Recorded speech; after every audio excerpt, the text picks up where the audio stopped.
Hey there. I work with couples, and today I want to talk about something I hear all the time, but that people rarely admit out loud. What happens when you feel completely powerless around one person in your life, and you end up taking it out on the person you actually love most?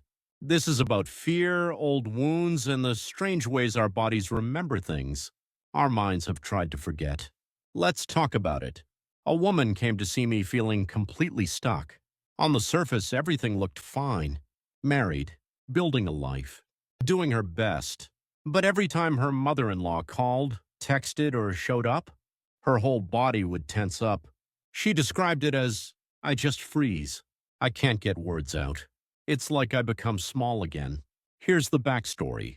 Early on, her mother-in-law had been pretty vocal about not approving of the marriage. There were comments about her background, hints that she wasn't the right fit, things like that. Years later, those exact words weren't being said anymore, but the feeling never left. So when something came up, a disagreement, a family decision, anything, she couldn't express her frustration to her mother-in-law. Instead, it came out sideways, toward her husband. She'd snap, shut down, say things she didn't mean. And then afterward, she'd feel this crushing guilt and think, why am I acting like this? Am I becoming a terrible person? Here's what I want you to understand. This isn't a character flaw. This is a nervous system response. When someone has been criticized, dismissed, or made to feel less than, especially early in a relationship, or during a vulnerable time, the body doesn't forget. Even if your brain knows logically that was years ago, your body is still bracing for impact. So when she's around her mother-in-law now, she's not responding as the capable adult she is today. She's responding from the part of herself that learned. Speaking up here isn't safe. And here's the painful irony. The reason her husband becomes the target? Not because she respects him less, but because he's the only person who feels safe enough for those emotions to finally come out. What looks like anger or criticism is often just fear that finally has somewhere to land. Now, I know in a lot of Western cultures we're taught to just communicate, set boundaries, don't let people treat you that way. And yes, all of that is true in theory.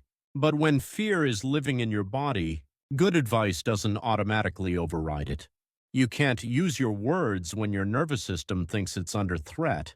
So the real question isn't, why can't I just speak up? The real question is, what do I need in order to feel safe enough to speak? So here's what I've seen make a difference. First, stop calling yourself broken, toxic, or weak. Instead, try naming what's actually happening. I'm having a fear response tied to something old.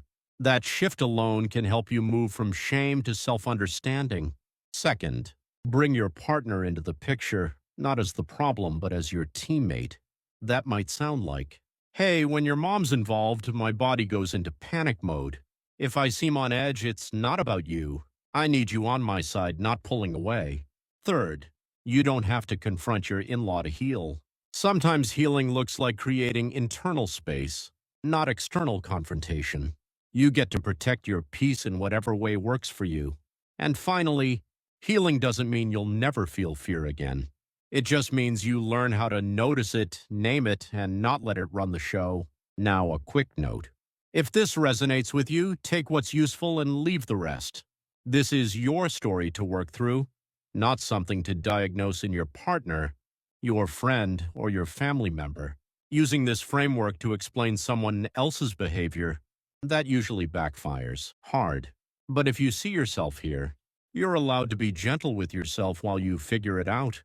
If any of this landed for you, just remember, you're not broken, you're not dramatic, and you're definitely not alone. Old wounds don't vanish just because time passes. But with a little awareness and a lot of self-compassion, they don't have to quietly run your life anymore.